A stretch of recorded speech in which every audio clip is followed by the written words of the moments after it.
हमारी रियासतें खत्म हो गई, तख्त पलट गए, ताज बिखर गए, तलवारें टूट गई, घोड़े थक गए, सवार बेसुध हो गए, जौर की अग्नि बुझ गई, कौमी एकता की रस्सी जल गई, जहन कांप गए, लड़ने वाले हाथ जुड़ गए, घूंघट उतर गए, खून से लाल आंखें सफेद हो गई, आंसू खत्म हो गए और इन सब से भी बढ़कर हमारा ईश्वर हमसे रूठ गया।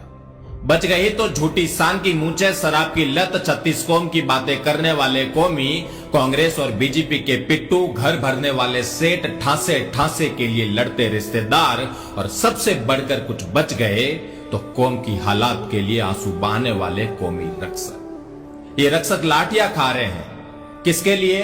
अपने इतिहास के लिए। 1400 साल का गौरवशाली इतिहास 14 साल में चुरा लिया जाता है और हमारे संगठन, हमारे नेता, हमारे रजवाड़े निंदा करके सो जाते हैं।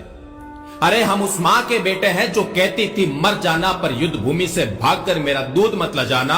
हमारी पत्नियां हमारे जीवित रहते हुए अपनी चूड़ियां तोड़ देती, बहनें माथा उठाकर नहीं चलती, उन्हें ग्लानि होती कि वह एक कायर पुरुष की बहन है। अरे हमारी भिड़न तो ऐसे योद्धाओं से हुई है जिन्हें संसार के बड़े लड़ाका माना जाता है। मां भवानी की सौगंध, हमने उन सबको पानी पिलाया हुआ है जबकि हम मुट्ठी भर लोग हुआ करते थे। अब नहीं, बहुत हुआ इतिहास चोरी, अब हमको मिलकर लड़ना होगा। लड़ना होगा इतिहास को बचाने के लिए, लड़ना होगा सर उठाकर चलने के लिए। मुझे पता है लड़ने वालों की संख्या कम है, लेकिन हौसला तुम्हारी सोच से भी ज्यादा।